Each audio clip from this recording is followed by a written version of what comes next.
సంజీవకుని కథ తదవసరంబున మెకంబుల రాయండు వడవొందిన కాతాళంబునం గడు నడరి మెడ జుంజురులు నిక్కబెడి దంపుటురుము నురని నెర బొబ్బయిడి చంగున నిగిరి కోల గగ్గెలకులబోలే నేలం గోలంద్రోచి ముంగాళ్ల నుత్తివట్టి కుత్తుకం గరచి నెత్తురు గుటగుటం ద్రావి యా బసవని నుసురునకుం బాచి ప్రశాంత క్రోధుండై మరలి ఇరువున కరిగి యనుతాప పరీత మానసుండగుచు డాయవచ్చిన కరటక దమనకులం జూచి ఇట్లనియే.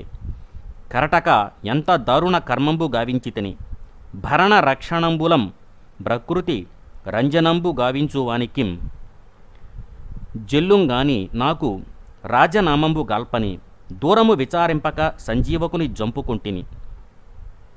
విషవృక్షమేని సంవర్ధించి తాన ఛేదింప జనదు, ఎరిగియే నెరుగకే నేరమి యొక్కండు వనరించిన భృత్యుని నయంబు భయంబు జూపి వాని వేడుకోలునం దళవంబడినట్లభినయించి తొలుత మిన్నక విడువవలయు. ఆవల మరి కావించిన వాని నిజాధికారంబు వలనం దళంగవలయు. ఇంతకు హెచ్చు తేండ్రంబు గానిపింపం బోలదు, కానిపించినం దక్కుంగల లెంక కూటువు కాయువుం దొరంగు దాన రేనికి దొసంగే పొసంగు. ఇందు సందేయంబు లేదు, ఎట్టి కడింది కర్జంబున సాధింపవచ్చు గాని తగిన భృత్యుని గడియించుట సుకరంబుగాదు. అది ఇట్లుండనిమ్ము.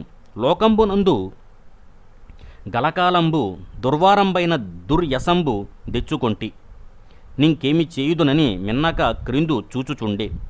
అంత దమనకుండిట్లనియే స్వామి దాయం బరిమార్చి ఇవ్వడువున నుమ్మలం పడం బోలదు.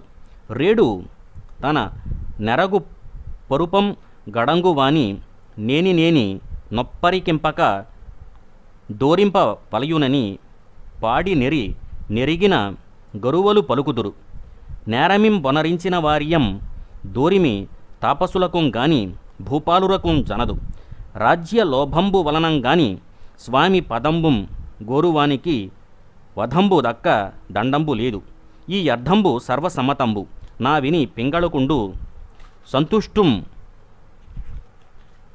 డయి భద్రాసనంబు నధిష్ఠించి దమనకుండు ప్రహృష్టుండయి మహాస్వామి దేవరకు లోకంబులకు స్వస్తియుగం గావుత మని వచించి తానును సకల పరిజనంబులను సుఖంబుండెను అని విష్ణుశర్మ సుహృద్భేదంబు శాంతంబుగా వచించి ఇట్టి భేదంబు మీరు మీ శత్రువులందుం ప్రయోగించి విజయంబు బొందుండన రాజపుత్రులు కరంబు హర్షంబు నొందిరి.